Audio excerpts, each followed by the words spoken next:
See, there we have had a lot of requests and interest from both large private equity holders as well as a couple of strategics in either taking a stake in us and or providing cash.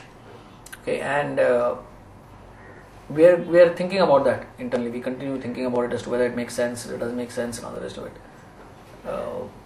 We have no shortage of being able to go and access both either equity or debt markets if we wanted to go and do it.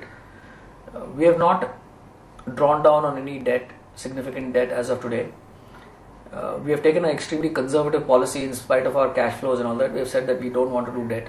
I am of the view personally that we should be doing debt. So there may be other members in the management team, board who may be more conservative, but I've continuously pushed them, and I believe at some point we will start to learn to live with debt, because I believe that's the most efficient form of financing if you have strong cash flows to support it and you have visibility on your revenue streams because of our revenue share contracts and all the rest of it. So it's going nowhere, but you know where it's going. So the debt part of it, the first thing is that if we do need some extra cash, pick a number, $20-30 million or something, the first thing would be to probably draw down on some debt lines.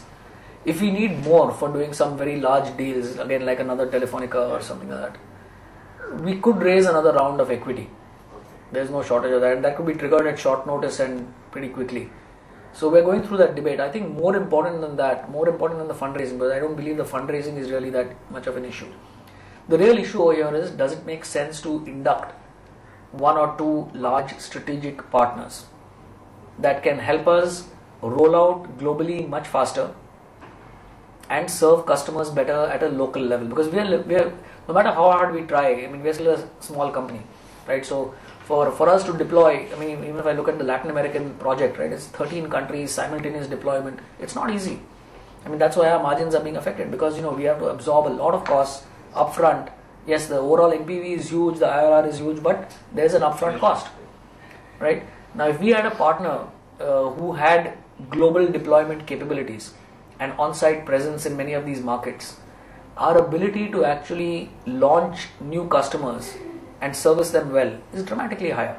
But today, for example, I can tell you we have at least 10 to 15 overseas markets where we've got ready customers.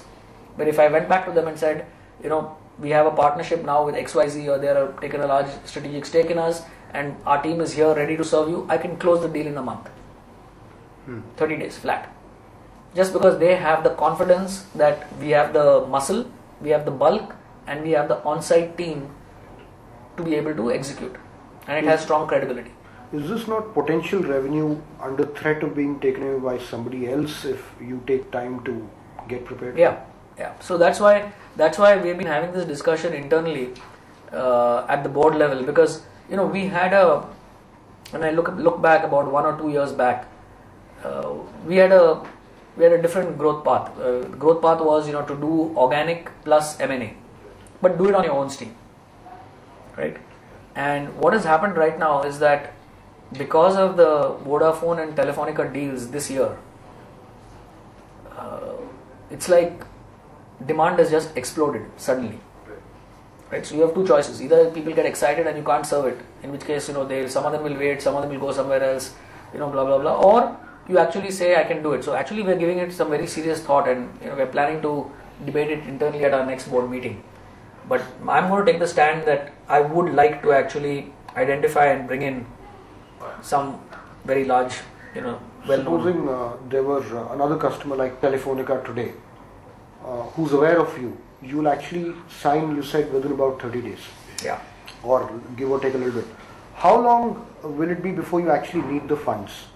Is it not that they have to test? No. In some of these places, you have to understand one thing.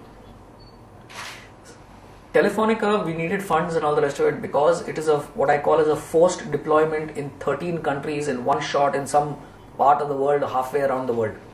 Okay? That's why you need funds, because there's a huge upfront investment required. In the case of Vodafone and stuff, where it's a case by case, I can fund that organically. I don't need external funding or anything for those type of deals. So the question is, when you go out and talk to the Singtels, the Orascoms, all these other companies, Telenor that we are talking to, all these group companies, will they follow the Telefonica model or will they follow the Vodafone model? That's the big question.